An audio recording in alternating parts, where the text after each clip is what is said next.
June 9 ഈ തീയതിയിൽ തിരുസഭ അനുസ്മരിക്കുന്ന വിശുദ്ധർ: വിശുദ്ധ എഫ്രേം, വിശുദ്ധ ബൈത്തിൽ, വിശുദ്ധ കൊളുമ്പ, വിശുദ്ധ കുമ്മിയാൻ, വിശുദ്ധ പ്രേമുസ്, വിശുദ്ധ ഫെലിസിയൻ. വിശുദ്ധ എഫ്രേം 306-378 കാലഘട്ടത്തിലാണ് വിശുദ്ധ എഫ്രേം ജീവിച്ചിരുന്നത്. സിറിയൻ സഭയിലെ ഏക വേദപാരംഗതനാണ് കവിയും വാഗ്മിയും പരിശുദ്ധാത്മാവിൻ്റെ വീണയുമായ വിശുദ്ധ എഫ്രേം.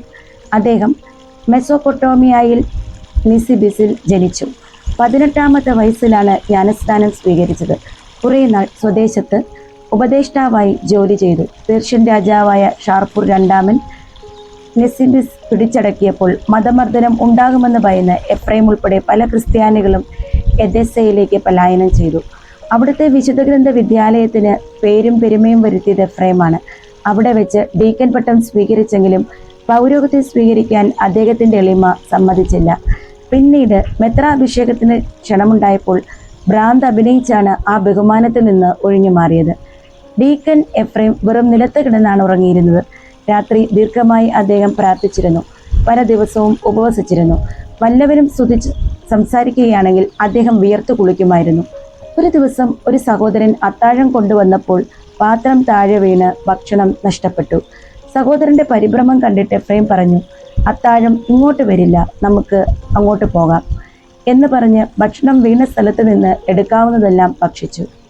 ശുദ്ധമായ സുറിയാനി ഭാഷയിൽ പ്രാവീണ്യമുണ്ടായിരുന്ന എഫ്രേം എഴുതിയിട്ടുള്ള ഗ്രന്ഥങ്ങൾ എത്രയും വിശിഷ്ടങ്ങളാണ്. അദ്ദേഹത്തിൻ്റെ വിശുദ്ധി സുവ്യക്തമാക്കുന്നവയാണവ. അന്തിമ വിധിയെപ്പറ്റിയുള്ള അദ്ദേഹത്തിൻ്റെ കവിത ഡാന്റെയ്ക്ക് ഉത്തേജനം നൽകി. വിശുദ്ധൻ്റെ ജീവിതം അനേകരെ പാപജീവിതത്തിൽ നിന്നകറ്റി.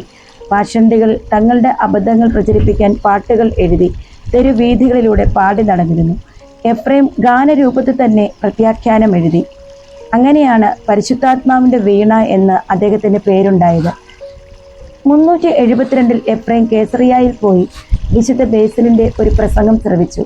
പ്രസംഗത്തിന് ശേഷം ഒരു വ്യാഖ്യാതാവ് വഴി ബേസിൽ ചോദിച്ചു, "താങ്കൾ ക്രിസ്തുവിൻ്റെ ദാസനായ എഫ്രേം അല്ലേ?"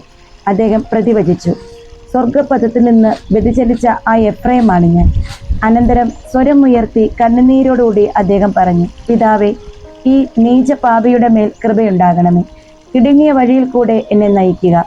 1920 15-ാം ബെനഡിക്ട് മാർപ്പാപ്പ അദ്ദേഹത്തെ സഭാപിതാവായി പ്രഖ്യാപിച്ചു.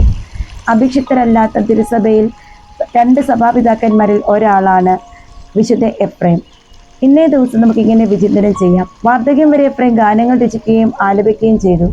സുറിയാനി റീത്തിലെ ഗാനങ്ങൾ പലതും അദ്ദേഹം എഴുതിയതാണ്. 378 എഫ്രേം ദിവംഗതനായി. വിനയത്തിൻ്റെ വിൽപത്രത്തിൽ നിന്ന് ഒരു ഭാഗം നമുക്ക് വായിക്കാം. "മധുരമായ സുഗന്ധദ്രവ്യങ്ങളിൽ എന്നെ വെക്കേണ്ടതില്ല. സുഗന്ധദ്രവ്യങ്ങളും കുന്തുരുക്കവും എനിക്ക് അർഹമായ ബഹുമാനമല്ല. അവ കൊണ്ട് പരിശുദ്ധ സ്ഥലങ്ങൾ ധൂപിക്കുക. നിങ്ങളുടെ പ്രാർത്ഥന എന്നെ അനുധാവനം ചെയ്യട്ടെ. നിങ്ങളുടെ ധൂപം ദൈവത്തിന് നൽകുക.